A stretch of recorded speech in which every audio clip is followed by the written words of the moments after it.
If you were there when my mother died at the hospital on her deathbed, and she told you she wanted you to take care of us, take care of me, whatever, where did you go? Why would you just leave us there? Why did we have to grow up the way that we did? That makes no sense to me. You just standing there, Mr. Wallace, like you don't have a piece of remorse in the world. No, ma'am. You don't have any issues with cheating on your wife? No, she's not a victim. She's not? No. Oh, fill us in. She barely cooks. She doesn't clean. Correction.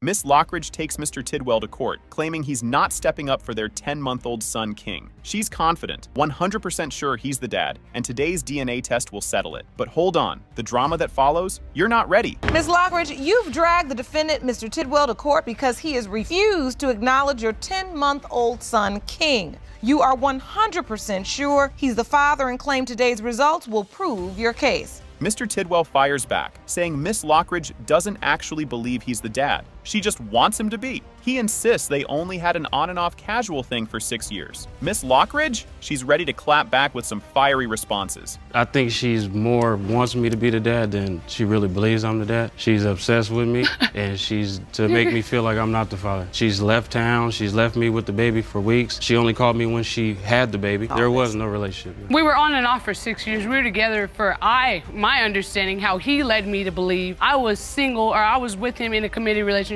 for at least a year. Things heat up when Miss Lockridge says she told Mr. Tidwell about the baby with an ultrasound photo and a note. His reaction? Confusion, like he'd been handed surprise homework. But trust me, the real mess hasn't even started yet. She came over to my house. We hung out. The next day, I see a piece of paper on my bed. I grab it, I looked at it. It was a note with an ultrasound in it. I'm not sure the exact words of the note, but it said that she didn't know how to tell me this. So I called her. She didn't answer the phone. She ended up leaving me a text message saying that she was sorry and that she didn't know how to tell me that she was pregnant. Miss Lockridge insists she wasn't seeing anyone else when King was conceived, only Mr. Tidwell. While she's all about the baby, he's looking like he just walked into a plot twist. The courtroom, nowhere near done with the fireworks. When we conceived my child, I told him I just had my period a That's week a ago. lie, Your Honor. He said, shut up, and we kept going at it for Oh, That's a wow. lie, Your Honor. You thought that he wanted or didn't mind if he got you pregnant. I mean, he just got another girl pregnant 4 months prior, and I asked him, what you gonna do about it? He said, if it's mine, then I'm gonna take care of it. So next time I come over, heck yeah, I'm excited. Enter Mr. Tidwell's mom, Miss Harrington, who accuses Miss Lockridge of being obsessed with her son. She even jokes about a prayer closet dedicated to him.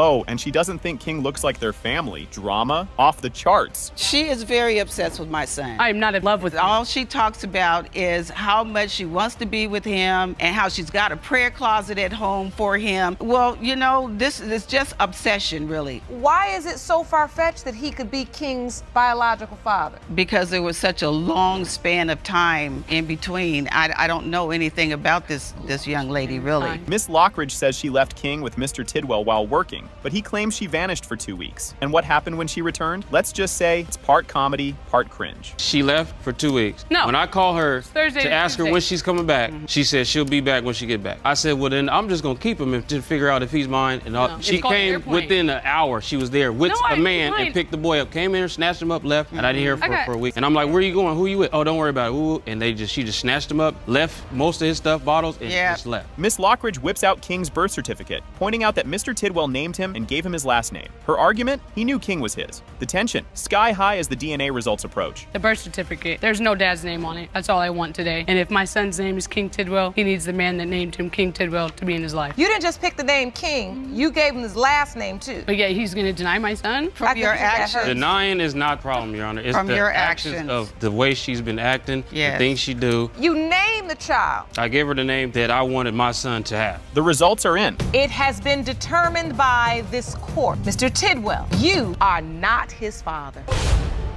Are you kidding me? Messed up. Things get messy fast. Mr. Robinson and his wife claim he's not Trevorris's dad and say Ms. Grant tricked him into paying child support. Now they're suing for $124 to fix his license and $1,600 in wages. You and your wife say you are not the father of the defendant's son, Trevorris, but know who is. You claim she deceived you into believing you were the father to collect child support, and as a result of your inability to pay, your driver's license was suspended and your tax return was taken. Today, you're suing Ms. Grant for for $124 for license reinstatement fees and plan to return to court in your home state to fight for $1,685.10 in garnished wages. Ms. Grant isn't backing down. She shows the court an affidavit where Mr. Robinson said he's the dad. She says he even acted like a dad before doubting it. Mr. Robinson admits signing it, but gets sketchy about his proof. My son never went around them. Yes, Dexter did claim my child because I have proof here where he went to sign papers and everything. He had the opportunity. What is this paperwork? That is where he signed and say that is his child, and he states that he will pay $60 a month for his child. This is an affidavit, an admission of paternity, which is basically an acknowledgement of paternity. Plot twist. Ms. Grant says Trevorus isn't Mr. Ellis's kid, but Mr. Ellis told Mr. Robinson otherwise. Mr. Robinson believed he was the dad for over 20 years, but one conversation flipped everything upside down. 2 years ago, when this other man approached him and told him that he was the father. So, Mr. Robinson, at some point after you signed this acknowledgement, someone came up to you and said, I'm Mr. Christian's father? Yes, Your Honor. 20 years you thought Mr. Christian was your son and you were paying support. Yes, Your Honor. Mr. Ellis claims Mr. Robinson started the whole mess, but then it gets wild. He says Ms. Grant once called Trevorus his son, which she denies. Meanwhile, the tension rises, and Trevorus is about to weigh in. No, that's a lie. He approached me.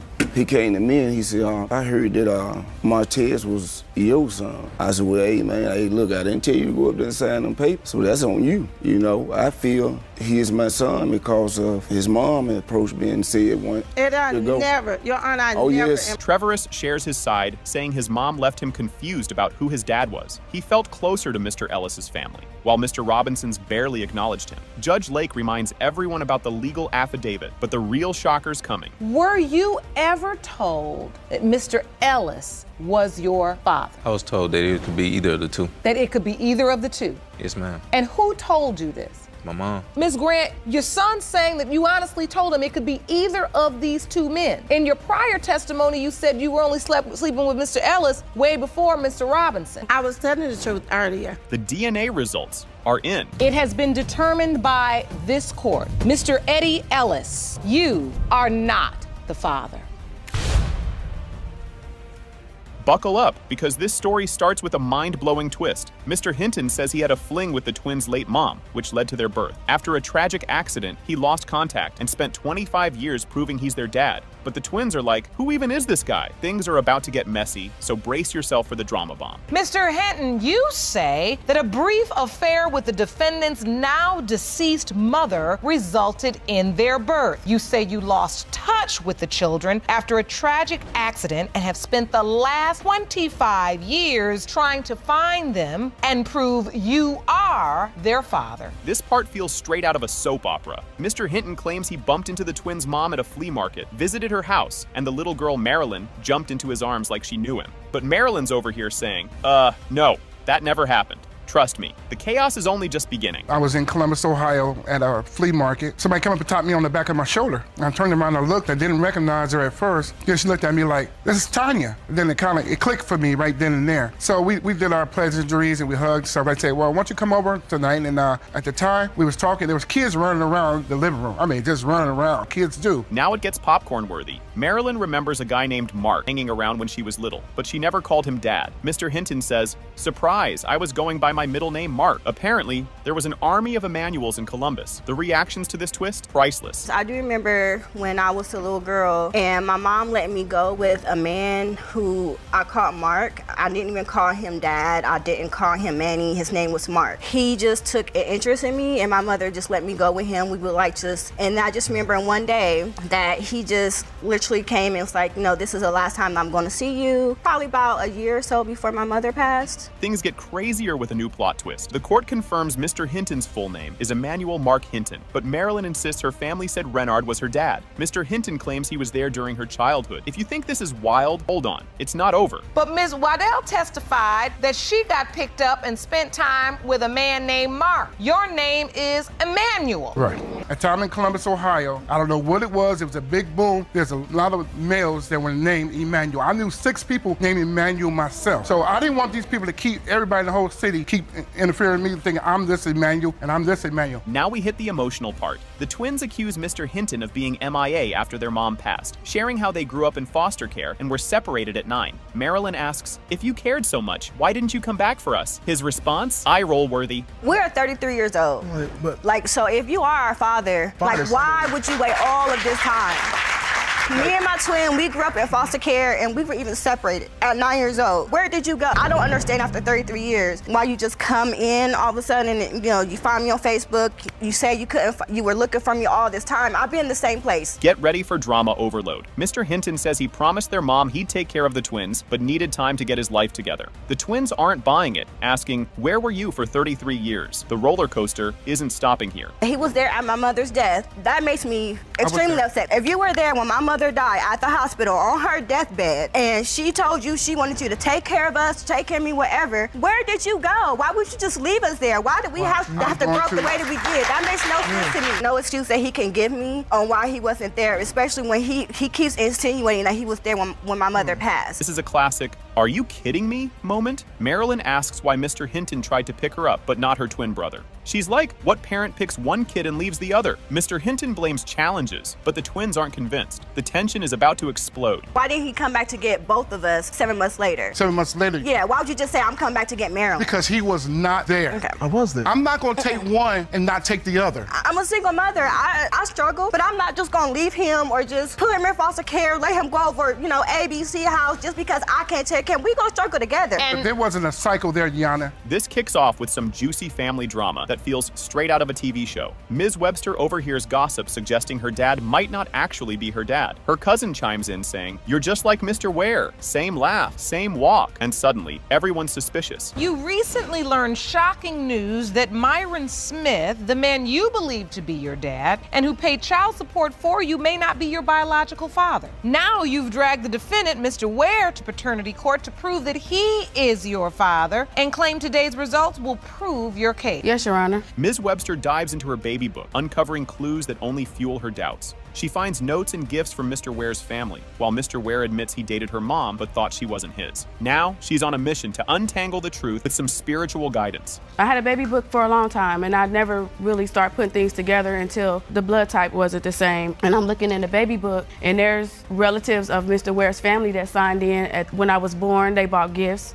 There was an address. Relatives of Mr. Ware, yes, Your Honor, have signed into your baby book when you were born. Correct, Your Honor. The plot thickens when Mr. Ware shows up during a church prayer session. Ms. Webster turns around and realizes this could be her dad, but it's as awkward as it is surreal. The moment feels like destiny, or maybe just a bizarre twist of fate. We went to visit him at his church. I knew who he was, but he didn't know who I was. I just been praying, you know, that I find out who my father is. There's things in my life. I came to the Lord. I went to the altar. They had altar call. I'm praying. And I'm nervous, but I just felt this energy. When I got up, Mr. Ware was standing right behind me. So out of all And did you know it was Mr. Ware? When I was down, no, I didn't know who was standing there when I got up. Tamara Smith enters with major receipts, claiming she knows who the real dad is. She insists Ms. Webster's mom and Mr. Ware were together when Ms. Webster was conceived, clashing with her mom's denial. The drama skyrockets as Ms. Webster's mom steps in to defend her story. My name is Tamara Smith, and I grew up in the household with Demisha's mother, Miss Webster. Mr. Ware was like a part of our family. I know what Miss Webster may have told him, that he wasn't the father, but I believe in my heart when Miss Webster left Louisville to move back to Dayton, Ohio, that she left her pregnant. Mr. Smith, who's been paying child support for years, reveals he was out of state during the conception window. Despite signing papers without a DNA test, he wanted to do the right thing. Now, Ms. Webster's mom has to set the record straight amid mounting tension. You have been paying child support. Yes, I have. But you don't believe you're her biological father. No, I don't. Miss Webster was born September the 17th, which means that she had to be conceived either late December or January of 76 or late December of 75. I was in the United States Army, stationed in Fort Hood, Texas. Right there, she was born September the 17th. Last time I was home on leave was late November. The mom testifies, confidently naming Mr. Smith as the dad, until it's revealed she was dating Mr. Ware aware too. The court hears everyone's version of events, creating a live soap opera moment. Then comes the bombshell. The DNA test results are in. Tisha was named for my cousin Marika and Mr. Ware. His middle name and Marika's name together, and that's how she got to be. Of course, Marsha and I, we got together to name her at the time. I do remember that. You dated through the process, you named her together, but you were sure he was not the father? Right. It has been determined by this court. Mr. Ware, you are not her father. This gets messy fast. Like, grab your popcorn. Messy. Mr. Pierce accuses Ms. Koval of tricking him into thinking her baby was his. She admits she cheated, but insists Julian is his, setting the stage for a drama-packed showdown. You are summoning your ex-fiancée, Ms. Cavell, for a paternity test to prove that her one-year-old son, Julian, is not your son. You claim Ms. Cavell deceived you into believing you were the father, and it wasn't until Julian was 6 months old when she finally confessed she had cheated and you may not be the father. Things explode when Mr. Pierce recalls giving Ms. Koval a chance to confess secrets, thinking they were solid. She admitted to cheating, which led to days of guilt-fueled confessions. Just when you think it's done, more chaos unfolds. When I found out, I just had to call it off. I mean, there's no sense in really trying to go for a marriage because it's not true. How do you feel when you hear Mr. Pierce say these things, Ms. Cavell? It really hurts me. I know I made a mistake at one. We were both going through an emotional roller coaster at that time period. I made a mistake one time. I understand that my son looks nothing like him, but he looked to me when I was a baby. You don't see no color in that baby. Ms. Koval reveals she cheated after feeling unsupported during a tough time. She says it was a one-time mistake with a coworker, but Mr. Pierce doubts her. The awkward vibes skyrocket as trust hangs by a thread. When was he born? May 13th. Oh, this is here. When you had that moment where you fell short and cheated? It was in September. I don't remember the exact date. I had just lost a baby. Early September, middle September? It was early September. Did you say the end of August, beginning of September? Somewhere around. You cheated right around here. Mr. Pierce wants both a paternity and lie detector test, saying trust is gone. He can't believe someone he trusted betrayed him. Their future hinges on these test results, and the tension couldn't be higher. In addition to the DNA test you request today, you're also requesting a lie detector test. Correct, Your Honor. We have, in fact, administered that test, and the results will be revealed shortly. You have this beautiful baby. When you look at this child, what are you thinking? Every time I look at him, it kills me. The paternity test results are in. It has been determined by this court. Mr. Pierce, you are Julian's father. Yes! From the get-go, it's chaos. Miss Reed demands a paternity test to prove Mr. Wallace isn't the father of Miss Austin's baby. Plus, she's suing Miss Austin for $5,000, blaming the affair for her financial troubles. Miss Austin fires back, denying she owes Miss Reed anything and insisting Mr. Wallace is her baby's dad. The drama is off the charts, and we're only getting started. You are demanding that Miss Austin have a paternity test administered on her child, whom she claims was fathered by your estranged husband. You're hoping the DNA test will prove that your husband is not her baby's father. You argue that her affair has left you struggling financially as well. Buckle up. This is where it gets messy. Miss Reed found out about Miss Austin when she answered Mr. Wallace's phone and heard, "I'm his girlfriend." Shocked, she responded, "No, I'm his fiancée and we just had a baby." Though she initially left him, she later forgave and married him. But Miss Austin's next bombshell keeps the drama rolling. And I found out about Mrs. Austin. One day I came in from the hospital from having my second child, and Ranielle's phone rang, and I just so happened to answer the phone. Mrs. Austin, she said, "I'm Ranielle's girlfriend." I said, "Ranielle's girlfriend, did you know that Ranielle was engaged to me or whatever and just had a baby?" She said, "No." I packed my things and I left with my 2 kids at the time. I went and stayed at my aunt's house. Miss Austin brings the heat with her unapologetic story. She claims she didn't know about the engagement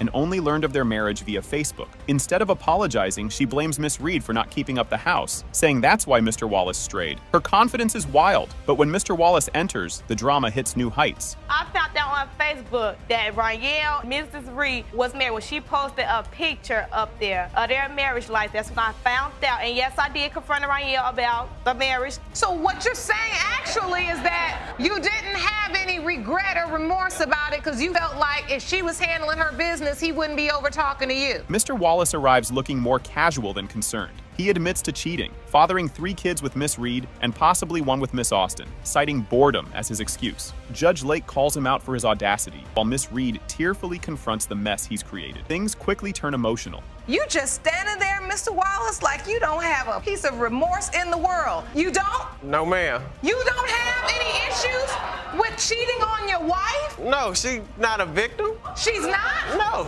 Oh, fill us in. First off, she wasn't a good wife. She barely cooks, she doesn't clean. Correction. Miss Reed's testimony is heartbreaking. She shares how her kids feel neglected now that Miss Austin's baby is in the picture. While upset with both parties, she ultimately blames Mr. Wallace for failing their family. Her only wish? For her kids to have a present, caring father. But there's still the $5,000 lawsuit to address. I rather for it to be his because I feel like ever since Rayo had other kids on my kids get the short end of the stick. They rarely see their dad. Like when I take them to see him, I have to like leave them with him in order for them to spend time with their father. Before her child even got in the picture, Rayo was there for my kids for whatever. Like watched them, gave them whatever. But now that Mrs. Austin's child is in the picture, my kids have to suffer. And I feel that it's not right. The $5,000 lawsuit hits a wall. Judge Lake rules that Miss Austin isn't to blame for the marriage's downfall. That's all on Mr. Wallace. Miss Reed looks frustrated, but the judge calls out everyone's messy behavior, reminding them that children's lives are at stake. And now it's time for the paternity results. We found out today through testimony and confirmation is that Mr. Wallace actually went after Ms. Austin. Now, in order for you to sue for alienation of affection, you have to prove that this young woman planned to destroy your marriage. I don't see that. It was his free will that started this affair. Are we clear? Yes, Your Honor. So for this reason, my judgment is for the defendant. Here's the moment everyone's been waiting for.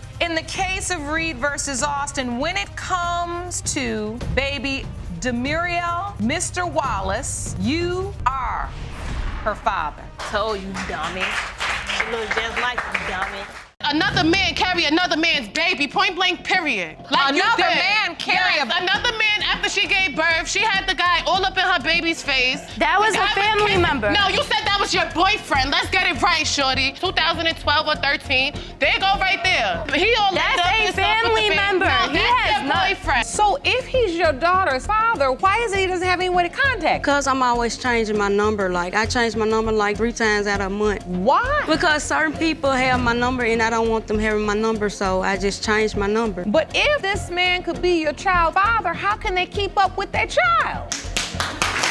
Mr. Clark starts off confidently declaring, "I'm the dad," and is ready to prove it with a DNA test to spend more time with LaKearney. But Ms. Bolden drops a bomb, claiming the real dad is Mr. Moore. The drama kicks off with popcorn-worthy tension, and we're just getting started. Mr. Clark, you're here to prove to Ms. Bolden that you are the biological father of her 3-year-old daughter, LaKearney Clark. And once the DNA results prove you're right, you want to be able to spend more time with your daughter. You say that you've always told Mr. Clark he was not daughter's father and hope that once these results are revealed... Ms. Bolden reveals she cheated on Mr. Clark after an argument about bills. She admits she called up Mr. Moore that night, and things escalated, possibly leading to LaKearney's conception. This love triangle is heating up fast, and it's pure chaos. One day we had an argument about bills, as usual, about his half on the bills. Stormed out the door, so I stormed out the door too. I called Mr. Moore, and we had got a hotel room, and that night I had sex with Mr. Moore. That's the night I think I conceived. And so you were dating Mr. Clark? Right. Mr. Clark signed the birth certificate, sure LaKearney was his. But Ms. Bolden admits she hinted he might not be the dad, without pushing the issue. Now, the confusion between them is setting the stage for more twists. Were you at the hospital when the baby was born? Out the Your Signed the birth certificate? Yes, Your Honor. Ms. Bolden, all this is going on, and he's signing the birth certificate, and he thinks this is his child, and you know in your mind you say that it's not? Yes. So during your pregnancy, during the child's birth, did you ever say anything, give a hint? Yes, ma'am. Mr. Clark describes his magical bond with LaKearney, calling her his princess. He's adamant she's his daughter and won't let anyone say otherwise. But just as things turn sweet, the drama thickens. I mean, we stayed arguing all the time. She made statements, I guess just to hurt me, that she wasn't mine, but yet and still, I had no doubt in my mind saying? That little girl is mine. I always felt like she was my daughter. And I feel like this still. Whenever me and LaKerna meet, it's magic. You know what I'm saying? And she's very happy when she sees me. Mr. Moore believes he might be the dad, but hasn't been involved due to Ms. Bolden's changing contact info. He claims he'll step up if proven the father, but his track record has everyone doubting him. Suspense is building fast. So if he's your daughter's father, why is it he doesn't have any way to contact? Because I'm always changing my number. Like, I change my number like 3 times out of a month. Why? Because certain people have my number and I don't want them having my number, so I just changed my number. But if this man could be your child's father, how can they keep up with their child? Mr. Moore's sister insists LaKerna resembles their family and must be her niece. She says her family supports LaKerna despite the uncertainty, but mixed signals from Ms. Bolden keep everyone guessing. What I know is that's my niece. You do? Yes, ma'am. I know from day one that little girl was my niece. I make sure she get things for her birthday. I just spend time with her. And why are you so certain? Because she looks just like us. Nose, mouth, everything. She even act like us. You have her number? No, ma'am. On Facebook. Mr. Clark's witness accuses Ms. Bolden of flip-flopping on who the dad is. They point out LaKerna calls Mr. Clark daddy, sealing his claim. The tension is like a soap opera, and the DNA results are about to drop. So you believe LaKerna is Mr. Clark's child? Yes, Your Honor, a little bit. Because at first you're saying Ms. Bolden told Mr. Moore it was not his child. Yes, ma'am. And LaKerna calls me daddy. She called me dad too. Yes. Ms. Bolden, does she call both men daddy? Yes, she do. Is that confusing for her? Yes, it is. It has been determined by this court that the biological father is Mr. Clark. This was wild right away. 2 women, 1 child, and 0 chill in the courtroom. Miss Lusk says her daughter, Samarai, belongs to her late boyfriend, Desmond, but Miss Page, Desmond's mom, disagrees. She's convinced Desmond was with someone else and claims she didn't even know Miss Lusk existed. You and your mother say you have no doubt whatsoever when it comes to knowing who your 3-year-old daughter, Samari's biological father is. Unfortunately, the man you claim is her father has died, and now you find yourself facing off against his mother, who is just as convinced that she is not your daughter's grandmother. Things heat up when money enters the chat. Miss Page accuses Miss Lusk of chasing a $50,000 insurance payout, saying it's all about the cash. Miss Lusk claps back, insisting it's about her daughter's recognition, not money, as tensions hit the roof. And so this insurance policy is in the amount of $50,000 you submitted that paperwork to the court. It is your testimony today that Ms. Lusk is attempting to get a portion of that money. That's why she's claiming your deceased son is her child's biological father. Yes, Your Honor. I never heard of Ms. Lusk. Your son was in a committed relationship. Somehow, Facebook makes this mess even wilder. Miss Page claims she learned about the pregnancy from a post, but wasn't convinced Miss Lusk was really pregnant. Miss Lusk explains she only found out later, adding more drama to the mix. Well, I'm thinking that someone told me via Facebook or something like that. No, ma'am. Do you know what happened? I contacted Miss Page through Facebook to tell her to call me. She called me, and that's when I broke the news to her about my daughter being pregnant by her son. The very first thing she said to me is, my son is a legend. My son has women coming out the woodwork. She seemed proud. Things get soap opera intense over Samurai's last name. Miss Lusk gave her Desmond's last name, Page, sparking outrage from Miss Page, who says it wasn't her call. Miss Lusk defends her choice, firing up the courtroom even more. So you gave Samari Desmond's last name? Without my permission. We don't need your permission. It was permission when I laid down and was intimate with him. No, that's it's not, permission. it's not been that's proven. permission. It's not been proven. But it will be today. You're not but it his will wife. be correct. I don't have to be, and you're not either. You wasn't in the room, Miss I'm Page. his mother. And I'm his baby mother. No, you're not. Yes, ma'am. The tension shifts as emotions spill out. Judge Lake steps in, pointing out Miss Page's grief over Desmond may be fueling her doubts. She urges both women to stop the public drama and focus on facts, calming things. For now, Miss Page is grieving. She doesn't even have a person to review these facts with. She can't say to her son, Desmond, I need to talk to you about this, this, and this, so I can get an understanding. But much of this pain and animosity that is coming out in your testimony is because you do feel like you have a situation before you. plot twist. Another girlfriend enters the story. Miss Lusk didn't know Desmond had a long-term relationship until after he passed. She discovered her pregnancy days after his funeral, adding another layer to this tangled web. Were you aware that Desmond was in another relationship with someone else? No, Your Honor. I didn't find out until the day of and the day after his passing. So how did you find that out? Facebook, social media. That's when, I believe 4 days after his passing, that's when I took my own pregnancy test and found out I was pregnant. That was April 24th. His funeral was April 27th. I didn't go to his funeral. The judge raises a tough question. Will Miss Page build a relationship with Samurai if she's proven Desmond's daughter? Miss Page hesitates, unsure if she can handle the drama, but the judge pushes her to consider what's best for Samurai. If, in fact, this beautiful baby girl is your late son's biological daughter, do you want to have a relationship with her? I can't answer that. Why is that? Plus, it's too much drama. And it's too much for me as well because you caused the drama. The moment of truth. It has been determined by this court. The probability of relatedness between Miss Page and Samari Page is 99.96%.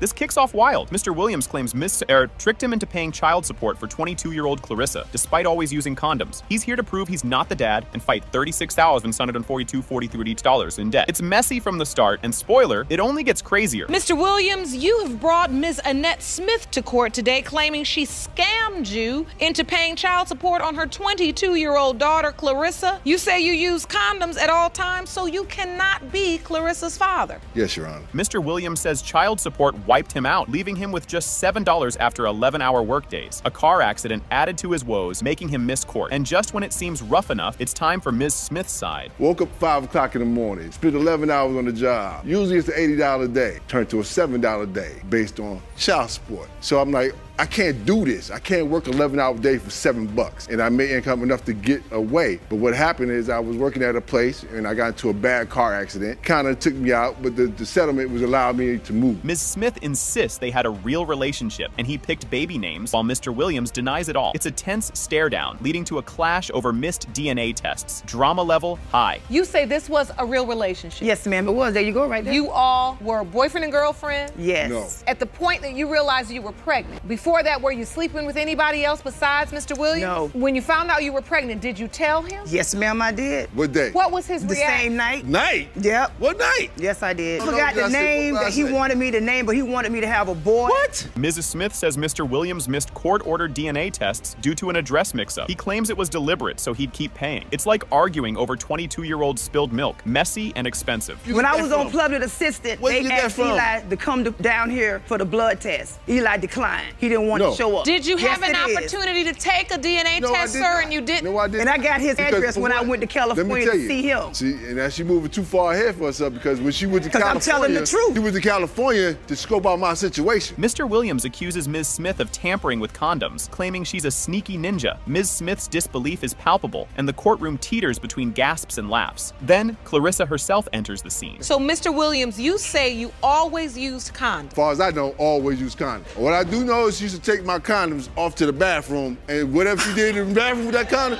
because I used to lay there, well, I'll take care of that for you. You never said that. What I'm gonna take care of? I'm gonna put it on you too? No, however Who you do does it with- that? You did. Oh my Lord, you. So what you're That's why saying? you smiling. What you're saying is you feel like there was foul play. Clarissa shares how she grew up thinking Mr. Williams was her dad, but had little contact. It's an emotional moment as Mrs. Smith proudly highlights her achievements. The family drama has layers upon layers. Is Mr. Williams the person you were always told was your biological father? Yes. You never were told anyone else could be your father? No. Do you remember him being in your life when you were growing up? When I was 5, he would call me. That's all I remember. But since then, you don't remember anything? No. You have not seen him? No. Holiday? No. Nothing? By the time that was probably happening, probably when that child support started hitting me. Ms. Smith praises Clarissa's 3.9 GPA and music skills, while Mr. Williams looks uncomfortable. Then, Clarissa delivers a heartfelt speech, ready to lay it all on the table. You just want her to know her father? Yes, ma'am, because he is missing out on so much. She made her own music, her own game video. She's a 3.9. And I can see you very proud of your daughter. Very so much. And now this is the last closure. And this I wanted to be done with so she can blossom and be a good woman. Whether you in her life or not, because you done missed out. Clarissa speaks about growing up without a dad, wanting support and love, but getting nothing. The room holds its breath as her words hit hard. The judge steps in to confront Mr. Williams with some tough truths. You missed out on my entire life. I wanted to have a father to brag things about in my academic life. I wanted to explore someone to support me. me. You were never there. I wish you were. We could have had some fun. You stopped calling me. My mom tell me these stories about how much you two had so much fun. The judge scolds Mr. Williams for ghosting a child, regardless of his doubts. She highlights the impact on Clarissa, and you can see him starting to understand, maybe. Then, it's time for the DNA results. And you have to respect that, Mr. Williams, whether you believe she's your biological daughter or not. She was told you're her father. Right. Her mother has pictures of you looking like you happy she's here. Can you accept that? If she's mine, I can accept that. But if she's not mine, I'll be more hurt than you imagine. Mr. Williams, you are her father. This story kicks off like a soap opera you didn't know you needed. Miss Garnett claims Mr. Langston is her dad and demands an apology for doubting it, but Mr. Langston claps back, saying he's always known she's not his daughter and wants her to say sorry. Get ready. This is no ordinary family drama. Ms. Garnett, you and your mother, Ms. Miller, have opened your case to prove to the defendant that he is your biological father. You are baffled because you consider him a daddy and a best friend and state his doubt is unwarranted and demand an apology once the results are revealed. Miss Garnett shares how Mr. Langston ghosted her after a funeral, sparking doubts he'd held onto since her birth. These doubts exploded after a random text, like a family firecracker. The plot thickens in ways you won't expect. It started with a text message about a couple months ago. That wasn't the very beginning, but this is why we're here. Text message brought us here, and this is the evidence that I brought in today. Almost 2 years of reaching out to my father after visiting him in 2015, pleading to get him to respond. He wasn't responding, and he finally responded with this message. At a funeral, Mr. Langston drops the bombshell that Miss Garnett might not be his daughter. Later, he takes it back, leaving her confused and heartbroken. This wasn't a joke, and things are about to get even messier. 2 years ago, when I was at the funeral with him, he had brought up for the very first time that he thought I may not have been his daughter, which blew my mind. He went on and on about him and my mother's past, all this, but then after he vomited all this tragedy on me, he recanted and took it back. I was bearing up feeling because I seen the fact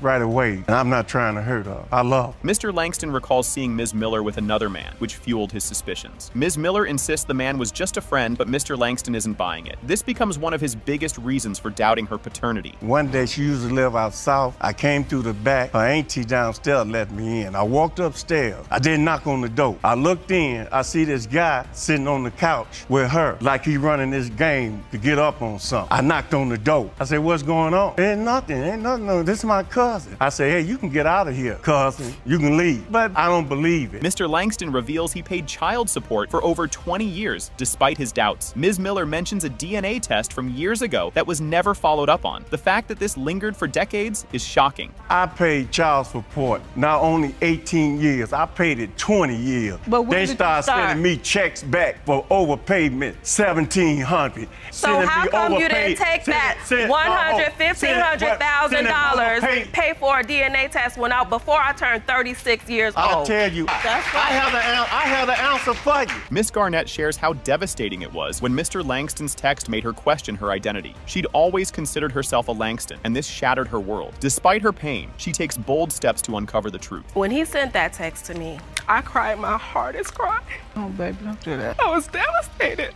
I felt like he was taking my identity away from me because I've always known I was a Langston. I have so much about my father. When he came back into my life when I was an adult, it was like a piece of the puzzle was missing, and we became best friends. Miss Garnett posts a photo with her grandfather, sparking comments about their resemblance. Even Mr. Langston sees it, but he's still unconvinced. The drama keeps building. This picture, and it reminded me of this picture of my grandfather. This is Mr. Langston's father. And I noticed some similarities in our faces. I posted it to Facebook to get some support about the situation. I even had cousins respond, oh my goodness, you look just like Papa. I never realized that. Ms. Miller is asked if she ever had a relationship with Mr. Langston's dad, which she denies. She insists Mr. Langston is the father, but the tension is palpable as the big reveal approaches. Was there ever any type of relationship between you and Mr. Langston's father when you lived in the house with him? A father and daughter. I looked at him like he was my family. I looked at his mom like she was my mom.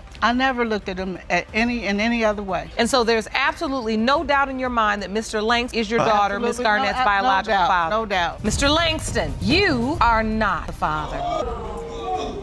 This starts off like a soap opera, and it's wild. Miss Brugger claims her late fiance, Parrish Brooks Sr., is the father of her son, while Ms. Warner, the grandma, denies it and accuses her of chasing money. Oh, and Grandma insists Parrish Sr. was sterile. Buckle up, it's about to get crazier. Prove to the defendant that your son, Parrish Brooks Jr., was fathered by the defendant's grandson, who was tragically killed 2 months ago in an auto accident. Now, Ms. Warner, you are here with your granddaughter, and you don't believe Parrish Jr. is your great-grandson. You say the plaintiff has dragged you to court today because she wants in on your family's land and oil trust. Miss Brugger says she and Parrish Sr. were building a life together, and he was excited about the baby. She even has proof he claimed the baby as his own, but the family isn't buying it, and tensions are boiling over. He's my son's father. We live together. Everything, we're in a relationship. He asked me to marry him. That is my son's father. He never denied my son. He was never told by a doctor. That was just him because he never had a child. Me and Parrish clearly had a conversation before he passed that he wasn't sure. Chaz, I don't even think I can have kids. Ms. Warner claims the baby doesn't resemble Parrish Sr., down to the vibe. Miss Brugger fires back, saying Parrish Sr. loved being a dad and treated her older kids like his own. Then, the bombshell. The family learned about his death on Facebook. You did? I did go because of Parrish. Parrish was alive then. That was his baby. But to me, that's not his child. He loved the baby, Your Honor, but the baby doesn't even look like him. He doesn't act like him. His forehead's not, there's nothing about him to tell me that that is my grandson. My son looks, around Where? his eyes, he looks just like him. No, he looks like his grandpa. Grandpa ain't never did nothing for Parrish. Well, that's what y'all say. Ms. Warner is livid she found out about Parrish Sr.'s death on Facebook. She accuses Miss Brugger of keeping the baby just to fulfill Parrish Sr.'s dream of fatherhood. Miss Brugger claps back, saying she's raising the child alone.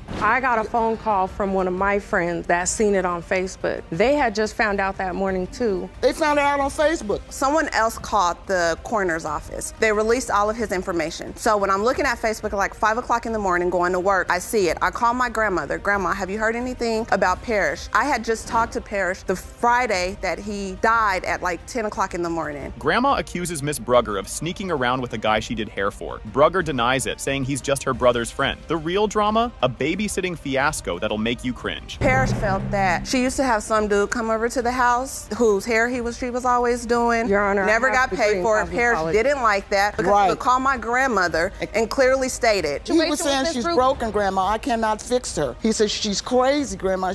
This guy keeps coming over there and doing her hair. And she's not even getting paid for doing his hair. Ms. Warner babysat but didn't know how to feed the baby, leading to a night of chaos. To top it off, Miss Brugger says they didn't even secure the baby's car seat properly. It's a total mess. We trusted you with my son when he was like 2 to 3 months. But he's growing. She did not feed my son all night. No, it didn't go like that. Don't say that. She brought him home They didn't in the car seat without him being strapped in. Parrish was even mad, and he said I have to tell you that. He would never let her keep our son. Until he was old enough. That wasn't. I'll tell you pick what up happened. the phone on his own. Ms. Warner's granddaughter questions if they'll be allowed to see the baby if he's proven family. Miss Brugger argues they rarely tried to visit and left all the effort to her. It's getting even more heated. If it comes back and that is his, is my grandma even going to be able to see the baby? You cannot. You act so funny. I wasn't there because my 1-year-old was sick. I invited you and to I his talked birthday. to you. And what did I you tell didn't you? show up. And what so did I tell how you? are you guys so I'm going to bring another that baby. I don't invite you guys? Did you did guys come. ever come to my house to see him? You came a couple times. No, you I never didn't. Did. I have my own kid. Let's just be real Parrish, about it. but how I many have my times own. Ms. Warner accuses Brugger of being after the family trust fund, but Brugger insists it's all for her son's future. Then Mr. Harvey, Parrish Sr.'s dad, steps in with emotional regret and support for the baby. He was mad because he felt they were not embracing the fact that he finally did have a kid. You know, I thought I couldn't have kids for all these years. Now I have the son, and they're not embracing it. However they feel about me, but them trying to keep the ashes from my son, if my son is entitled to I don't even have the money, ashes. anything that he should be entitled to. Mr. Harvey says Parrish Sr. loved being a dad and would never claim a baby that wasn't his. He sees a family resemblance and defends Miss Brugger, but the family's still skeptical as the DNA results are revealed. He was proud of his son. He told me that was his son. The boy got a little bit of me in him. He looks like me. We just want to make sure that little Parrish is Parrish's. No. And then it's just, he just looks nothing like him.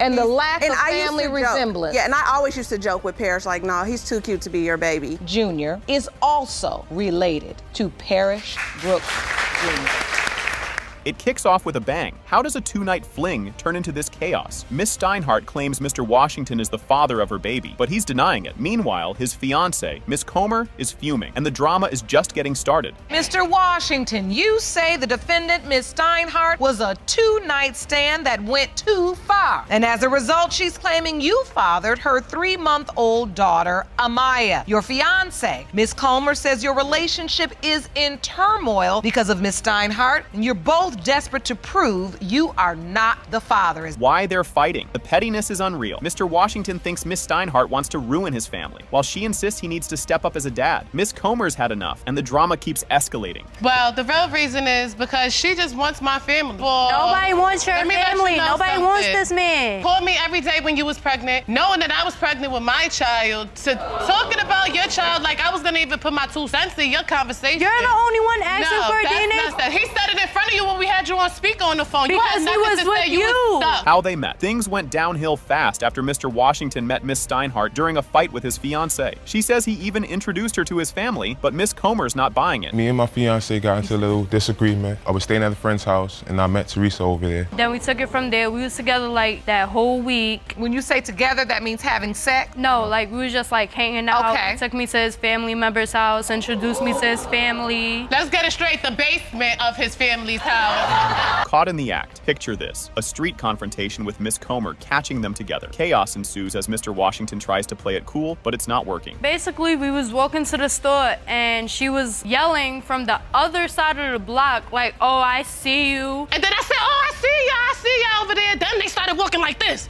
They out, running, ghosts. But they was out, they was ghosts, nowhere to be found. I don't know what you was on, but nobody was in ghost. And you all were together at that time. Yeah. The photos that broke the courtroom. Miss Steinhardt shows cozy selfies with Mr. Washington, leaving Miss Comer furious. He admits to taking them, but claims they mean nothing. So if your boyfriend was cheating, why would he be taking a whole bunch of pictures? That's why he takes a lot of pictures. He posted it on his page. No, you posted it on your page, sweetheart. So Mr. Washington, because I want to hear from Mr. Washington. Hair from the dog himself. Yeah. Pregnancy plot twist. Miss Steinhardt says Mr. Washington told her to take a pregnancy test and then ghosted her. Miss Comer found out on social media, and things got even messier. He called me and he was like, I think you need to take a pregnancy test because I think you're pregnant. Yes, you did. I never called you. Try to contact us all the time. You didn't call me? No, I blocked your number. You called me from a text-free number. Let's be real, because your phone was off. He asked me to take a pregnancy test, and I went down to the hospital and I took a pregnancy test and it came back positive, and I let him know. The mystery man. A photo with another man holding the baby raises questions. Miss Steinhardt says he's just a family friend, but nobody's convinced. Another man carry another man's baby, point blank, period. Like another man carry another man after she gave birth, she had the guy all up in her baby's face. That was a family member. No, you said that was your boyfriend. Let's get it right, shorty. That was my boyfriend since 2012 or 13. There you go right there. He all That's a family member. No, he has your boyfriend. No dad in sight. Mr. Washington denies involvement with the baby, claiming she's not his. Miss Steinhardt accuses him of dodging responsibility, and the room's tension is palpable. And so when you look at this beautiful baby, right? And he was drunk when she took that picture. No, he was not. Yes, it was after his birthday. She even told me, because she texted these pictures to me. What's going on here? It looks like a dad. Basically, I was at a family member's house. He wanted to see the baby, and I was like, sure. The DNA shocker. It has been determined by this court. Mr. Washington, you are not the father. Thank you. Now have a great day with your life. She brings another guy and another girl upstairs into the room while I'm in there. That is true, Your Honor. I did let him come over just because he was drinking. He said he needs to sleep it off for a while. So I'm thinking he's gone. And so I did come with the guy and the girl to my house in my room. I don't like condoms, so I don't use condoms. Exactly. I'm allergic to latex, so I can use non-latex condoms. Why do people keep saying they're allergic to latex but not allergic to sex? You're right. If you allergic to latex, then you don't need to be having no sex. When he first brought out the condom, I said, is it a no-latex condom? He told me no, it's latex. I said, I can't use that. I said, we better off not. This is wild, folks. Ms. England and Mr. Kaiser have been together for 6 years and share a 3-year-old son, but now he's denying their 6-month-old baby, Isaac. She's here to prove he's the dad, and things are about to get messy. Buckle up, this drama is just getting started. You say that you and Mr. Kaiser have been together for 6 years, have a 3-year-old son together, but claim he's now denying your 6-month-old son Isaac, and you're here to prove that he is the father. You acknowledge one child with Ms. England, but say Isaac is not yours. You say that during your separation from Ms. England, she slept with another man, and you are 100% sure he is the father. Ms. England claims she turned Mr. Kaiser from ashy to classy and is furious he's denying the baby. Mr. Kaiser accuses her of moving in with another guy during a breakup and getting pregnant. Their arguments about Isaac's conception feel like a soap opera, but with extra yelling. We've been through everything. I've supported him, I've took care of him, I've turned him into the man he is. You know, I took him from ashy to classy. He's not supportive at all of it, and he wants to say that it's not his. I've always been classy. Now, that can be debated. Why? She knows why I denied the baby. She stayed gone for 3 months with this other man. Did you move in with another man, Yes, Ms. Your Honor. England? Yes, Your Honor, I did. These two can't agree on dinner without it becoming a paternity battle. Ms. England says arguments always circle back to, "That's not my baby." Mr. Kaiser admits it's hard to live with constant doubt, and their home sounds like it's held together with duct tape and drama. If it doesn't get solved today, it's over. I can't do it anymore. Everything is an argument. If we're talking about what's for dinner, peanut butter and jelly, fries, burgers, everything is, that's not my baby. A paternity question, it permeates every aspect of your life. Is it difficult for you to handle all of this, Mr. Kaiser? Yes, ma'am. The feeling of not She don't knowing? understand what I'm going through, Your Honor. Their relationship is crashing in slow motion, with both blaming each other. Ms. England says she sought comfort from another man after her sister's death. Mr. Kaiser accuses her of cheating, and the yelling overshadows their search for the truth about Isaac's dad. But she was still pregnant by his other man the whole time we were together, Your Honor. You're thinking the whole time, and she's pregnant by another man, or were you Right. thinking this could potentially be my child as well? I didn't think it was my child, Your Honor. I always thought it was the other man's child. I can't take care of another man's baby, Your Honor. Especially the man she was cheating on me with. I was not cheating. I never wanted She to said, Your Honor, she said she wasn't cheating on me, right? Things turn into a weird science debate. Ms. England insists Isaac's rare traits, like tongue tie and natal teeth, prove Mr. Kaiser is the dad. Mr. Kaiser questions if the other guy has those traits. It's a chaotic mix of biology and family drama. That baby's also tongue-tied, genetic trait. That baby Okay. looks like our 3-year-old child. She don't know if that guy's father. That's not is true, tongue-tied or 'cause not. I- What if the other guy didn't have it, but his daddy had it? You see what I'm saying, Your Honor? His daddy did not have it. I How does reached she out know that, and Your asked Honor? questions. How does she know that? Because baby Isaac is tongue-tied. A doctor explains that while traits like tongue tie and natal teeth can run in families, they're not definitive proof. The science is complex, leaving both sides unsatisfied. The stage is now set for the DNA test results. Well, the research is all over the place when it comes to a tongue tie. There is no research that says 100% that if he has a tongue tie, his child will have a tongue tie. And it's all over the place, the definition of that. So any research that follows that is inconclusive. In my practice, I would say most of my parents report that there is tongue tie in the family. The big reveal. It has been determined by this court. Mr. Kaiser, you are not the father. Are you sure? I'm sorry, Mr. Kaiser. You sure? Wow, this is a mess already, and we're just getting started. Ms. Nesbitt sues Mr. Henderson to prove he's the dad of her 7-month-old daughter, Zion. Meanwhile, Mr. Henderson accuses her of cheating with a neighbor and admits he's only barely helped with the baby. Stick around, this wild ride is just getting started. Ms. Nesbitt, you are suing to prove to Mr. Henderson that he is the father of your 7-month-old daughter, Zion. You say that when the results prove you right, you expect Mr. Henderson to step up. Mr. Henderson, you claim your case is simple. You say Ms. Nesbitt cheated on you with her neighbor during the window of conception, and he is Zion's biological father. Yes, Your Honor. Here's where it gets even messier. Ms. Nesbitt says she told Mr. Henderson not to sign the birth certificate, but he sneaks off and signs it anyway. Now, they're arguing over who's more wrong, while he admits regretting his decision. Trust me, this argument's about to hit a new level of ridiculous. You know that's your child. You've been knowing from the beginning. You signed the birth certificate. You even snuck down the stairs and signed it without my permission. You know the baby yours. Yes, I did. I went downstairs to go get my birth certificate, and his name was on there. I told him not to put his name on there because I had doubts from the beginning, but he snuck anyways and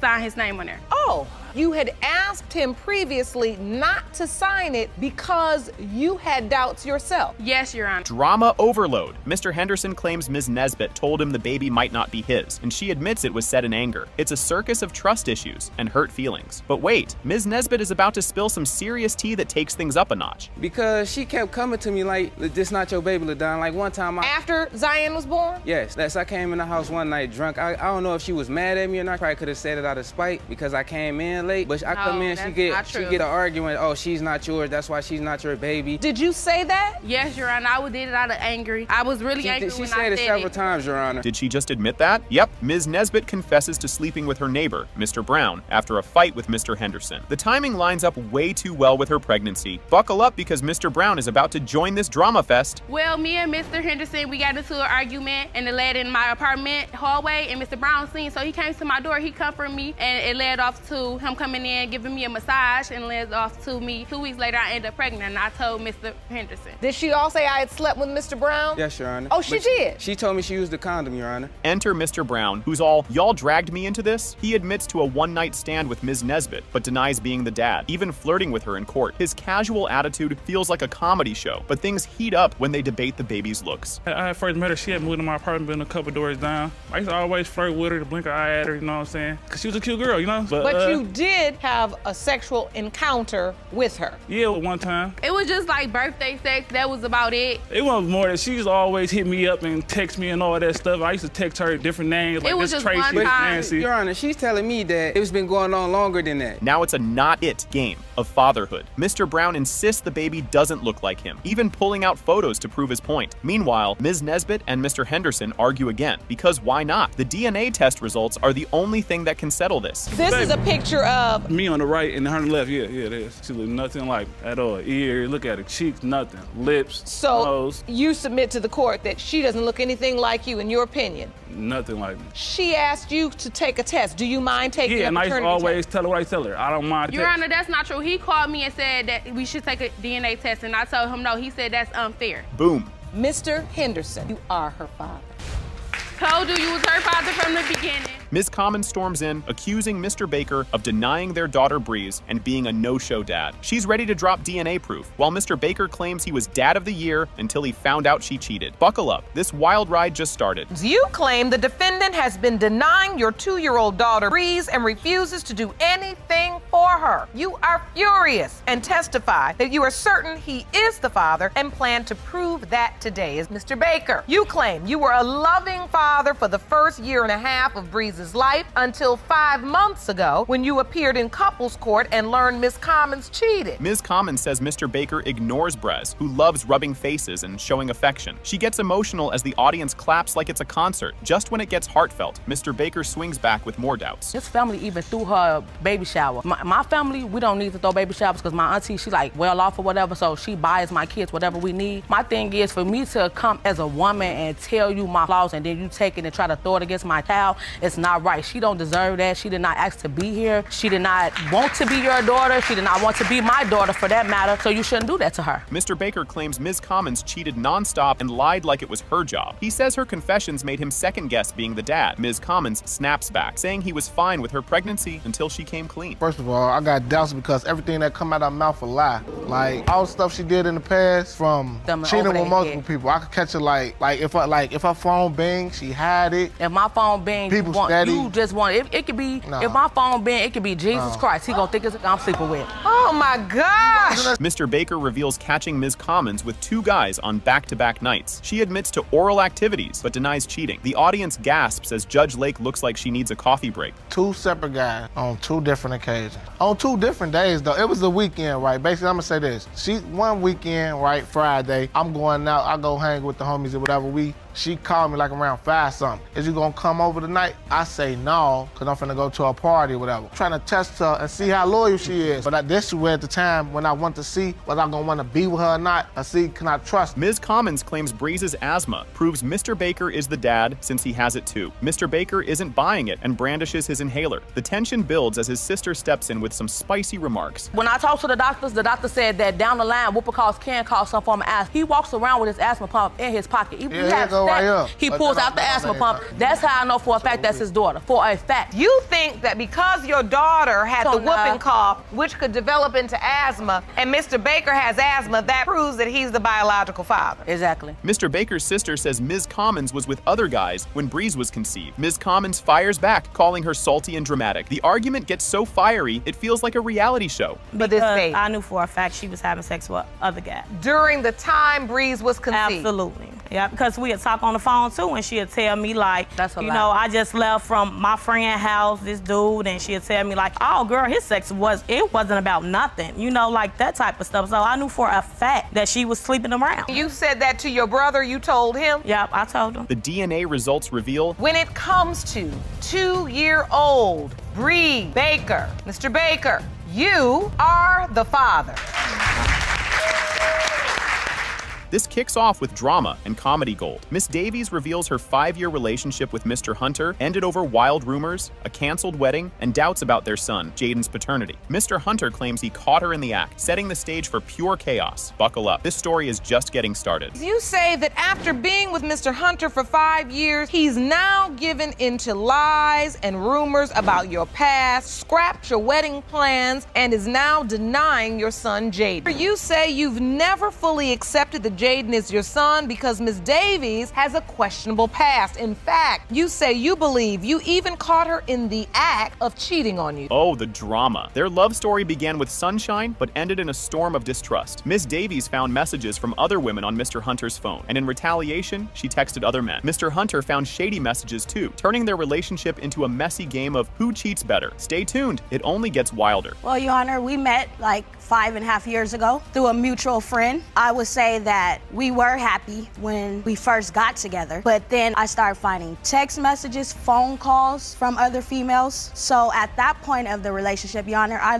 no longer trusted him at all. Well, I found messages from in her phone too, same thing. So that's why I started doing the things I was doing. This part is straight out of a soap opera. Miss Davies admits to a fling where protection wasn't always a priority, blaming Mr. Hunter's behavior. It's a tennis match of bad decisions, and the next serve is scorching hot. You won't believe what comes next. After I seen the text messages, the females calling my phone, then I decided that, okay, two can play that game, and I decided to go out and talk to someone else. Well, once I did, I briefly had a relationship with the guy. We were sexually together a few times. Did you use Why protection? she with me? A couple times we did not, Your Honor. And now, the twist. Miss Davies confesses she wasn't sure if Mr. Hunter was Jaden's dad, but decided to roll with it anyway. Her honesty raises eyebrows, and you can't help but wonder what else she's hiding. Trust me, the surprises keep coming. I said, yes, I'm sure this is your son. How were you sure? She wasn't. I couldn't say I was 100% sure at the time, but I wanted Devon to be the father because he has been there in my life for, at this time, we've been together like 2.5 years. So now we're getting honest now, and Right. that's what we're here to do.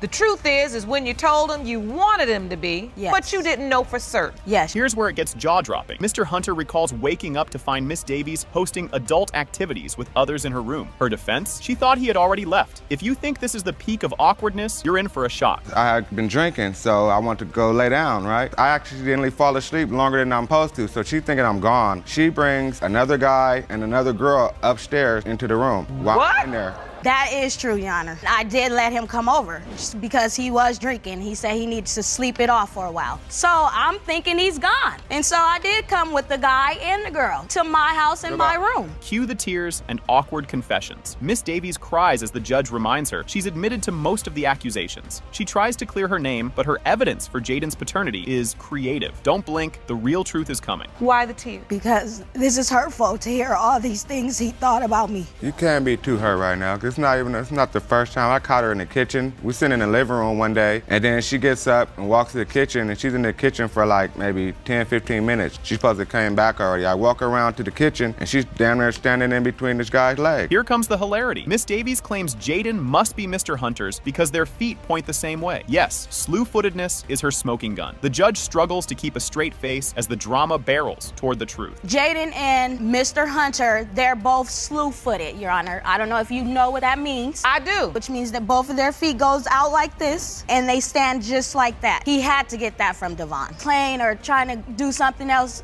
If there was another picture, when he stands, they stand just alike, Your Honor. Both of their feet are pointed outwards. Boom! The DNA results drop. It has been determined by this court. Mr. Hunter, you are not father. I told you. Okay, imagine living your life one way, then boom, everything flips. Mr. Hudson thought he was the dad. He lived with Miss Bridges, went to appointments, cut the umbilical cord, and signed the birth certificate. Then Miss Bridges casually drops, "Oh, by the way, I slept with someone else," and chaos erupts. Things are about to get messier than a kindergarten art class. Mr. Hudson, you claim the defendant led you to believe you were her son, Ja'Cory's biological father, then dropped a bomb and admitted she slept with someone else. You're in court to prove you are not her son's father.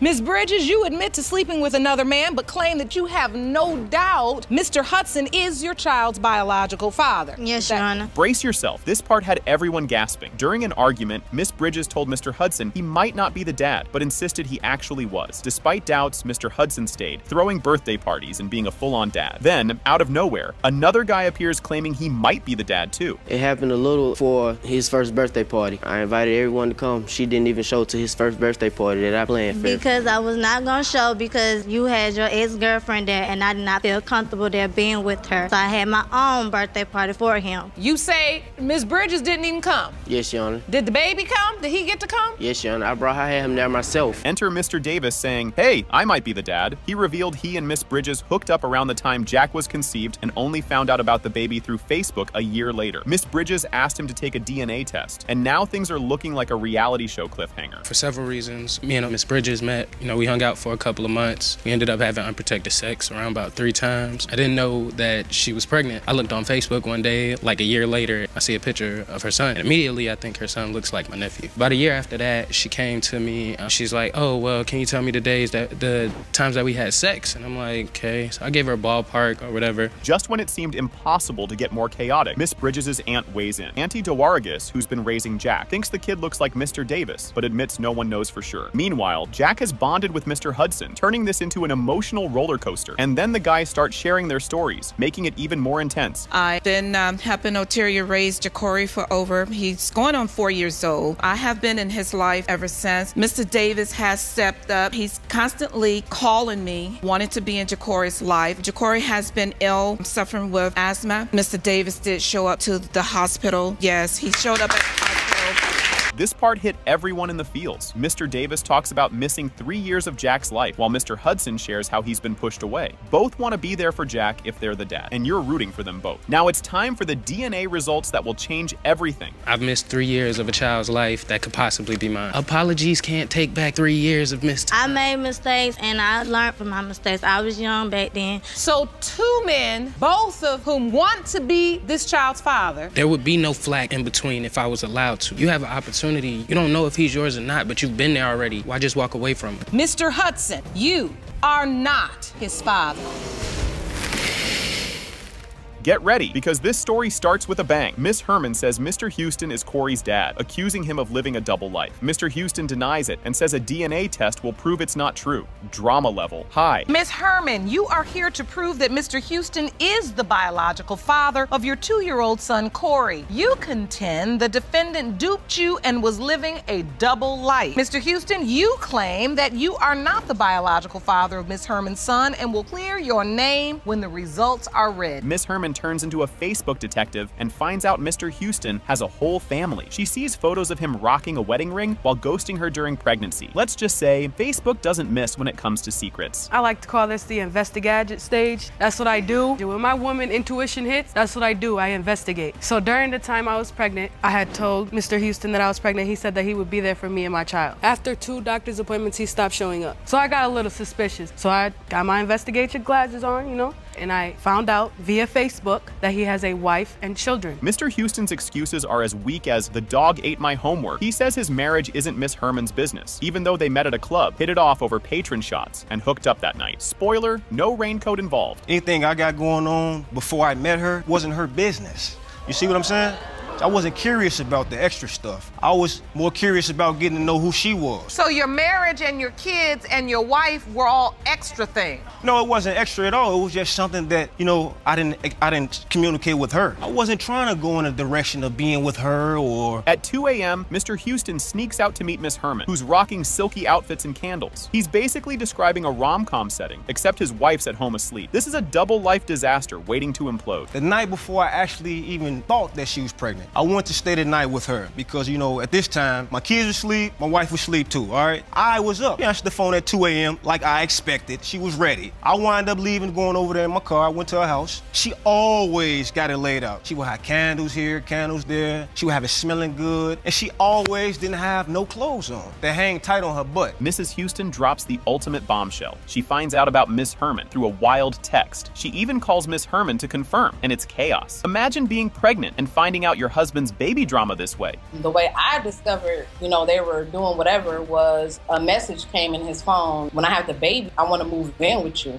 I'm looking like, who the hell is this? And what is she talking about? And I'm like, so somebody is pregnant by you? I'm trying to get answers. Eventually, I end up calling the number and I talked to her. Oh, you did? You had a conversation? Yeah. This argument is straight up ridiculous. Miss Herman says no condom was used, but Mr. Houston claims he's allergic to latex. It's like kids arguing over cookies, except the judge looks ready to ground everyone. I don't like condoms, so I don't use condoms. Exactly. I'm allergic to latex, so I can use non-latex condoms. Why do people keep saying they're allergic to latex but not allergic to sex? You're right. If you allergic to latex, then you don't need to be having no sex. When he first brought out the condom, I said, is it a no-latex condom? He told me, no, it's latex. I said, I can't use that. I said, we better off not. Going to get a no-latex condom, I'll just do it anyway, but it wasn't your intent to get me pregnant. Miss Herman says she's raising Corey alone, while Mr. Houston brags about buying baby booties. The judge isn't impressed, and neither is anyone else. It's clear this parenting situation is a hot mess. He doesn't do anything for Corey at all. This woman's full of lies today. I don't know why. Can you show you a receipt? I made sure that I had his first pair of shoes. I got him some booties. I did everything that I was supposed to do as far as making sure he had car seats. I'm not, because he came to the baby shower and he dropped off 1 pack of diapers. That's not true. I didn't even go to the baby shower. See? I can't build a family with somebody that's already got a family. The DNA test shows. It has been determined by this court. Mr. Houston, you are not the father. Yes. Thank you, Jesus. Well, when I told him that I was pregnant, he kind of was shocked a little bit. Then he was like, she gonna be my 13th daughter. How can I take care of all of them? His what child? 13th kid. I told her I had 8. When I came back into town, I knock on the door, and the door opened. I see my pajamas. Mr. Ray has on the pajama top. That is not true to me. The gentleman has on the pajama bottom. Your pajamas? My pajamas. I didn't create no drama. I didn't fight. I didn't do anything. I turned around, I tell my cousin, I said, come on, let's go. Things kick off wild, setting the stage for chaos. Ms. Toure accuses Mr. Lacey of being an absent dad to their grown son, Trevon. She's determined to prove he's the father and end his excuses. The judge braces for a messy showdown. Buckle up, the drama is just getting started. Ms. Toure, you are in court to prove to your ex-boyfriend, Mr. Lacey, that he is the biological father of your adult son, Trayvon Lacey. You state that the defendant has been an absentee father, full of excuses, and you want it all to end today in court with the truth. Yes, Your Honor. And here comes the birth certificate bombshell. Ms. Toure flashes it like proof of gold, showing Mr. Lacey's name as the dad. He denies signing it, claiming he was in jail when Trevon was born. The he said, she said clash gets intense, with receipts flying everywhere. Don't blink, it's heating up fast. Your Honor, I could not have signed the birth certificate. I was not, I was incarcerated at the time Trayvon was born. You. So this birth certificate, child's name, Trayvon Lacey's father's name, Larry Lacey, but it's typed in. Was he present at the birth? He was not present, no. You basically just gave them his name. I gave him his name. And they typed it in? Yes. Money enters the mix, and things get messier. Mr. Lacey's been paying child support for years, reducing his debt to $5,000. He admits inconsistency, but insists he never agreed he was the dad. Paying bills while doubting paternity, the plot thickens with every twist. You owe $37,200 and some odd dollars in child support, which you have knocked it down to $5,000. You've got about $5,800. Sometimes during them years I was unemployed. As soon as I find employment again, then, my wages start being garnished. But you've managed to pay that $37,000 down to almost $5,000. Yes, ma'am. Just when it couldn't get crazier, Ms. Toure drops a double life bomb. She claims Mr. Lacey vanished after she got pregnant, living with another woman nearby. Meanwhile, she faced the fallout alone. The revelations make this a reality TV-worthy saga. My first time I had sex with Mr. Lacey, he got me pregnant, but I didn't know it at the time. So Mr. Lacey told me he left and went out of town. He disappeared. I don't know where he went, but later on down the road, as time revealed, he was living a double life. It was another woman in the neighborhood that he had left me for. So at that time, I thought, it was over. Here comes the soap opera twist. Pajama drama. Mr. Lacey tells a wild tale of coming home to another man in his pajama bottoms and Ms. Toure in the matching top. She fires back, denying it. The visual is hilarious, but the tension is real. The drama's far from over. When I came back into town, I knock on the door, and the door opened. I see my pajamas. Mr. Toure has on the pajama top. That is not true to me. The gentleman has on the pajama bottom. I didn't argue, I didn't fuss. I turned around, I tell my cousin, I said, come on, let's go. So we left. So do you remember this incident with the pajamas, Mr. Toure? He is straight lying, I'm telling you, Your Honor. Enter Trayvon, and the mood shifts. He opens up about growing up without a dad, feeling lost, and leaning on his mom who raised 3 kids solo. His heartfelt words tug at everyone's emotions. But a revelation is coming that'll flip his world. Larry, I believe,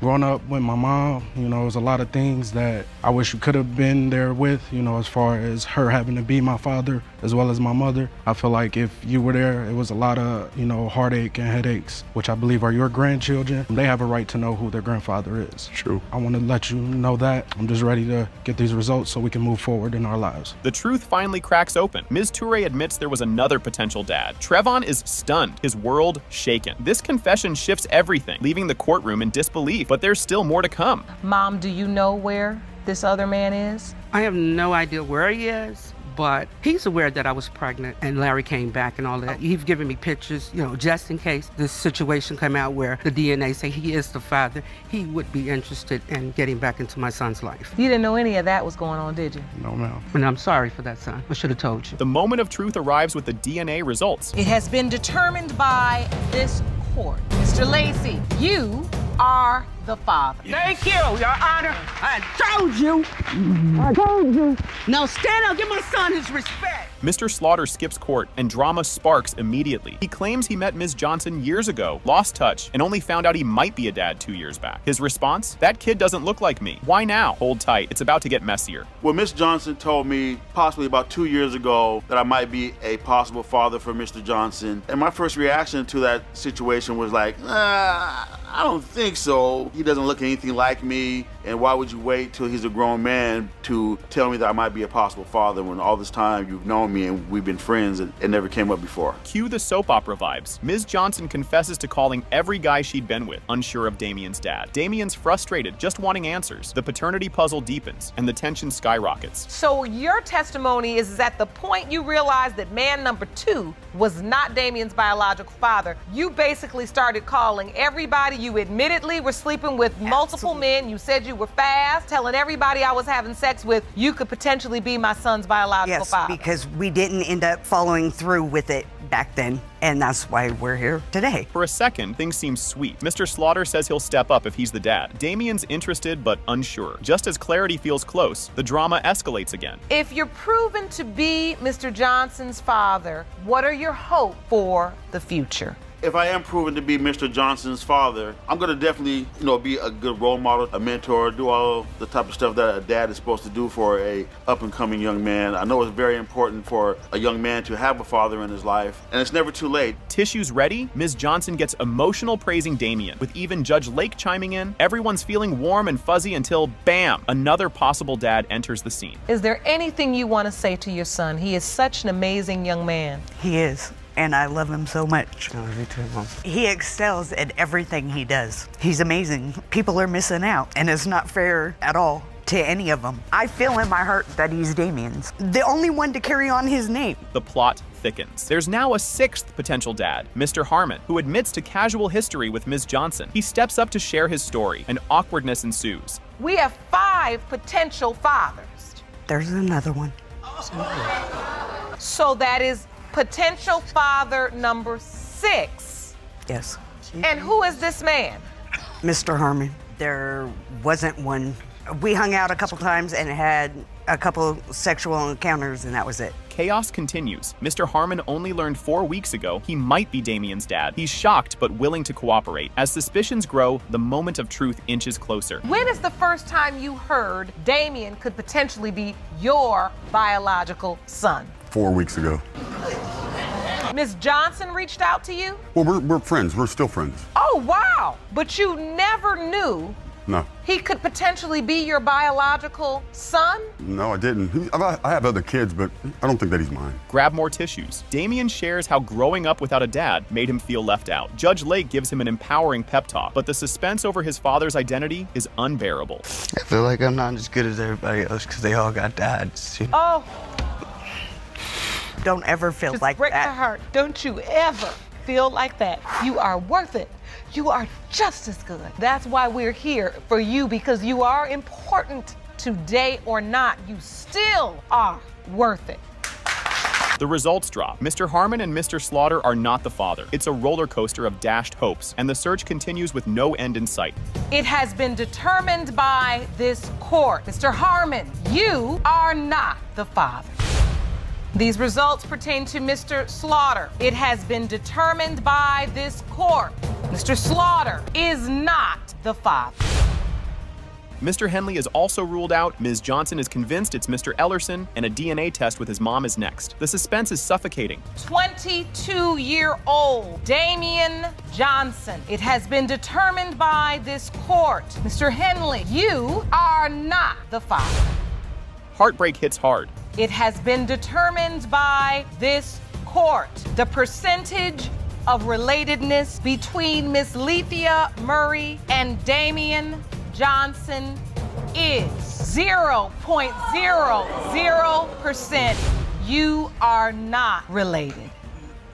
This story is a roller coaster from the start. The judge kicks off Curtis versus Buckley, with Miss Curtis claiming Mr. Buckley is her son Xavier's father. Mr. Buckley denies it, accusing Miss Curtis of cheating, and the drama begins. Miss Curtis, you say this court date is extremely important to you. You're here to prove to your ex-fiance, Mr. Buckley, that he fathered your 22-month-old son Xavier, because his denial has left you homeless and in need of help. Yes, Your Honor. Miss Curtis says Mr. Buckley's actions left her and her baby in a homeless shelter. She shares tearful details of life as resident 1625. Mr. Buckley tries to defend himself, but the tension is rising. With him being in and out of our life and kicking us, not only me, but his son out of his apartment, we landed in a homeless shelter. I was known as resident 1625, sleeping in a twin-sized bed with my son. That's not true. Sharing You did not kick her out. everything with other residents in the homeless shelter. You say he kicked you out, Miss Curtis? He went to his landlord. Mr. Buckley claims he can't have kids, citing failed relationships and a fertility specialist. Miss Curtis fires back, saying, "It only takes one fast swimmer." The courtroom turns into a battle of science and emotions. Your Honor, I don't think I can have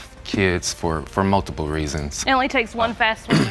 I was in a relationship before, and we tried to conceive a child. We went to fertility specialists, and we were on medicine and kept up with ovulation dates and the whole nine. And as soon as we separated, she ended up having 2 other children. Miss Curtis recalls her 13-hour labor and emergency C-section with Mr. Buckley by her side. She says seeing him crying in the nursery made her fall in love again. But Mr. Buckley's doubts linger. I was in labor for 13 and a half hours. Mr. Buckley was with me for the whole 13 and a half hours. I have pictures of him at the hospital. I ended up having to have an emergency C-section because little Xavier's oxygen level dropped and he was in distress. And when I woke up and they wheeled me by the nursery to see him, Mr. Buckley was standing there with tears running down his face. That was the moment that I fell in love with Mr. Buckley. A witness claims Miss Curtis's house had frequent male visitors, complete with a diagram of her view. Miss Curtis insists they were friends and says one was learning English. The drama escalates. She done came and confided in me and told me about the other guys. What exactly could you see from your door to hers? I can see men coming out of this door. And her How? running When I up don't there, even use that And door. her running up to the Africans up at the other apartments up top. The Africans I They was were teaching English to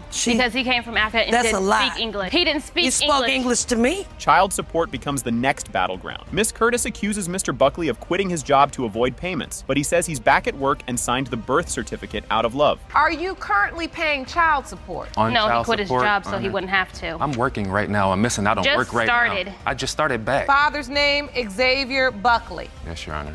That's you. Correct. You signed it voluntarily. Yes, Your Honor. And is there a child support order? Yes, Your Honor. He was supposed to pay $216 a month, and then when he quit his job, they dropped it down to $80 a month. The DNA results reveal It has been determined by this court, Mr. Buckley, you are not his father. Oh, baby. Oh boy, things kick off wild. Ms. Short and her mom storm in, accusing Mr. Johnson of denying he's the dad of baby Jabari. She's juggling school and parenting and wants him to step up, while Mr. Johnson's like, let's see the DNA first. Trust me, it only gets crazier from here. Ms. Short, you and your mother opened your case today because your first love, the defendant, denies he fathered your 21-month-old son, Jabari. You are a single teenage mother who needs help, and you demand Mr. Johnson step up and be a father. This part's emotional, but a roller coaster. Ms. Short shares how tough it is being a single mom and needing a father figure for Jabari. Her mom chimes in, wanting the truth, but instead of answers, things get way messier. And my son, as a boy, need a father figure. And I need extra help, like while I'm in school.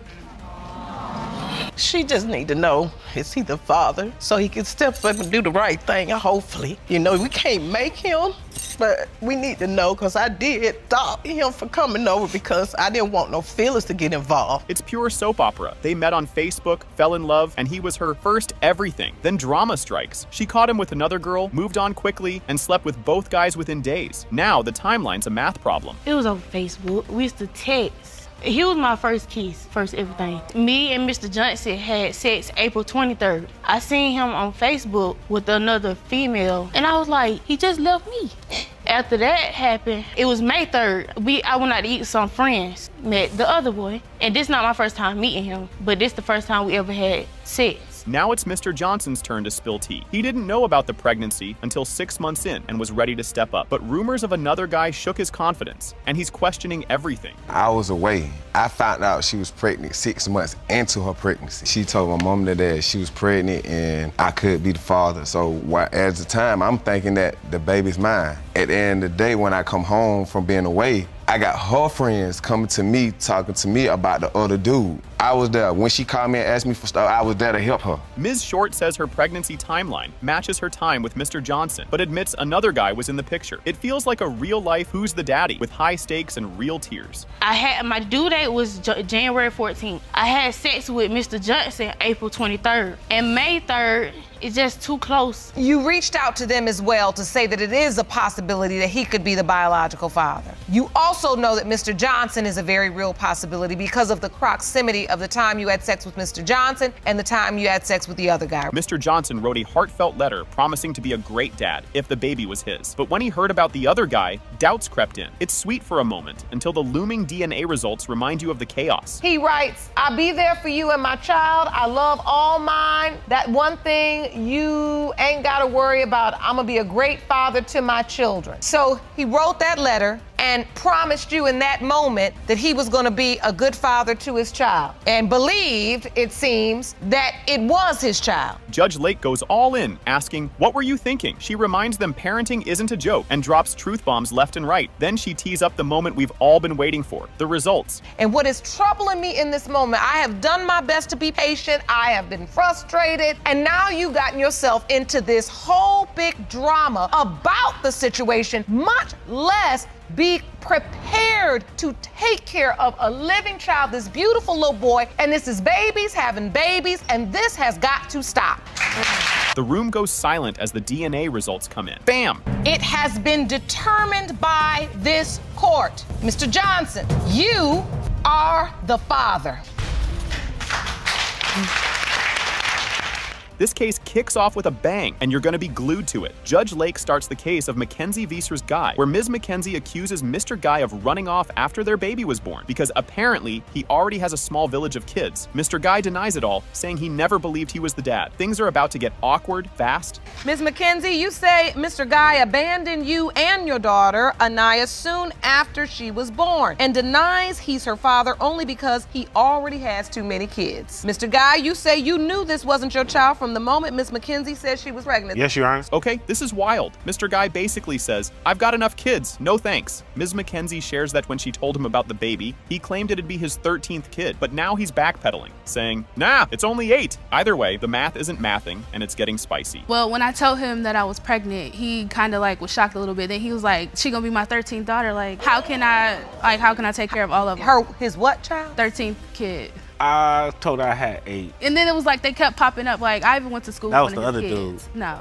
You went to school with some of his With kids? one of his kids. We was in college together. This next part is bananas. Ms. McKenzie says that after they left the hospital, Mr. Guy dropped the baby on the floor in her car seat, said he had to run an errand, and never came back. Imagine coming home with a newborn and being ghosted like this, and you won't believe what else she says next. After I had her, he was at the hospital and everything. When he brought us home, he just like basically set her on the floor in her car seat. He was like, I gotta go run an errand. And he never came back. So he just left her there. Like he just left us there for like months. So you're there just caring for this child? Caring for her. Are you calling him? Yes, I called him so many times. Like he even like at one point just stopped answering my phone calls. Like, oh, here comes his excuse, and it's a doozy. Mr. Guy admits to ignoring Ms. McKenzie's calls, saying she was harassing him about the baby. Even though he admits they were together, he's convinced the kid isn't his because of what he calls her lying ways. The blame game is just getting started. Mr. Guy, have you been avoiding her calls all that time? Yes, Your Honor. Why? She was harassing me. Harassing you about what?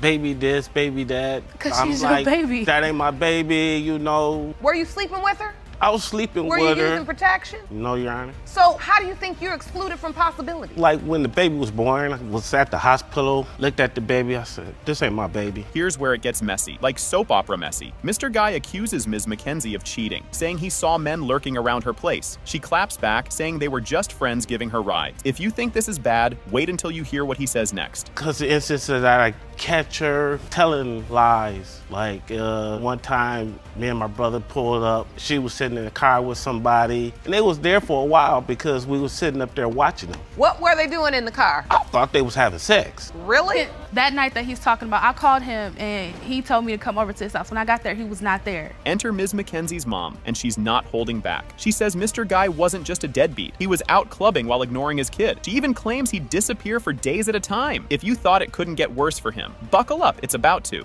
I'm really upset at Mr. Guy because he denying my granddaughter. She really don't even know who he is. And I did live with them for a while, and he goes to the club. He might not even come in for 2 or 3 days. He says I stress him because I feel like if we're adults and we live together, we're trying to build a family, you should be doing your part as much as I'm doing my part. If we're a unit, we're a unit. This part is a little ridiculous. Mr. Guy literally brings a school schedule as evidence. He's convinced Ms. McKenzie wasn't taking classes because the schedule ends at 5 p.m., but she'd come home at midnight. Ms. McKenzie fires back, explaining her packed days with school, work, and raising her kid. But let's be real, this Exhibit A feels more like Exhibit LOL. As you see right here, Your Honor, 7:45, this is the actual schedule they be having. 7:45 a.m., that's when classes begin. And 4:55 p.m., that's when classes end, the last class. And you say she didn't get home till midnight. She didn't get home till midnight. So where are you? Class don't last that long. I have no idea. And now for the I didn't sign it plot twist. Mr. Guy denies ever signing Ania's birth certificate, but Ms. McKenzie insists he was there during the birth, holding her hand and signing the papers. The court produces evidence with his name and signature. It's about to get real as we head toward the truth. Do you remember them having you sign an affidavit or an acknowledgement of paternity? No. Just somehow your name got up on that birth certificate? He held my hand through birth. I'm just He saying said where he was the the only signature person at. there. I don't He was I the only see it person typed there up when I had there. my daughter. He held my hand during birth. And then just dropped you off at the house? Like we was nothing. Why did you even come to the hospital? If it wasn't your child, why even show? Because he was at my house. This is it, the big moment. It has been determined by this court. Guy, you are her father. This case is a wild soap opera in the making. Judge Lake introduces the Eggleston twins, who claim their dad, Rodney Eggleston, isn't their biological father. They're here for a DNA test, suspecting Rodney's claim is just a cover for financial issues. Drama and secrets abound, with no end to the twists. You and your identical twin sister state that the man who raised you recently shocked you when he announced that he is not your biological father. You've petitioned the court for a paternity test because you believe finances are motivating your alleged father's Wallace claims that you know for sure that the plaintiff's father is a white man and you are not their biological dad. Imagine your dad loudly announcing you're not his kids at a family party. That's exactly what happened to the twins. Overhearing Rodney say, "Y'all know they're not mine," in front of everyone, they dismissed it as drunken talk until it turned into a courtroom showdown. Well, it all started about a year ago at his birthday party, and we overheard him speaking to some of our family members saying, "Y'all know these not my kids." That's what he was saying. We heard him. Now we was listening, saying to our family members, "Y'all know they're not my kids. I'm down here raising." That's what he was explaining to the rest of our family members. But our family members didn't say anything back. Yeah, nobody said anything. It was just dry. But I'm thinking he's just speaking under the influence of alcohol. Things get messier when Rodney recalls doubting their mom after overhearing her ask another man for money during her pregnancy. Despite the red flags, he signed the birth certificates and raised them. If you think Rodney's conflicted, just wait. It only gets wilder. I was coming home one day and she was in the backyard barbecuing, and I noticed this big, beautiful smile. Made a date, you know. Eventually, we got together, and next thing you know, I'm living in her mama's basement, and not too soon after that, she's on the phone calling some guy out, telling him to send money. You know, I'm pregnant, and she's looking at me going like this.